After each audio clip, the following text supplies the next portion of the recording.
आज बीजेपीचा एक खासदार ओरिसाचा पार्लमेंट हाऊसमध्ये उभा राहून बोलतो नरेंद्र मोदी छत्रपती शिवाजी महाराजांचे वंशज आहेत.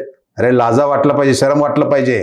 त्यांचे विचार नुसता छत्रपती शिवाजी महाराज घेण्या इतकी लायकी पण नाही त्यांची. काँग्रेस सरकार, इंडिया गठबंधन सरकार केंद्रात राहील एवढा कॉन्फिडन्स चॅलेंज देऊन सांगतो आपल्याला. 101%. संविधान आमचं देव आहे, आमचं आई आहे. ह्या संविधानानेच देश सुरक्षित ठेवेल, सक्षम ठेवेल. देशाचे पंतप्रधान नरेंद्र मोदीजींचा मला गर्वच आहे. काँग्रेसमुळे आज त्यांनी चांगलं शिक्षण घेतले, काँग्रेसमुळे त्यांनी पंतप्रधान झाले. सोलापूरकर, कोरटकर सारख्या लोकांना त्या कबरमध्ये टाकून दफन केले पाहिजे. असे 100 दंगेकर जाऊ दे, काय फरक नाही पडत. काँग्रेस मी म्हणणारे संपले, काँग्रेस कधी संपणार नाही साहेब. रामाच्या विचाराने हे बोलतात. राम तर अयोध्यामध्ये हरवलं यांना. रामाच्या विचाराने कुठं वागतात. अजितदादाला मुख्यमंत्री तुम्ही खरोखर करा, याचा संधी द्या, तो नक्की सोनं करेल.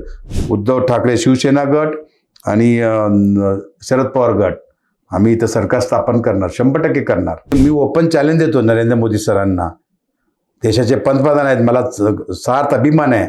माझ्या समोर बसून त्यांनी डिबेट करावी साहेबांनी. चला, काँग्रेसचे पण काही चुका झालेत, ते आम्ही दुरुस्ती करू.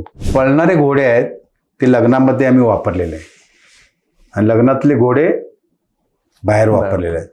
ते 30-40 नेत्यांना आम्हाला त्यांना कारवाई, ते BJPला RSSला मदत करतायत. त्यांना बदलण्याची गरज आहे. ह्या महाराष्ट्रापासून सुरुवात करा असं मी म्हणतो.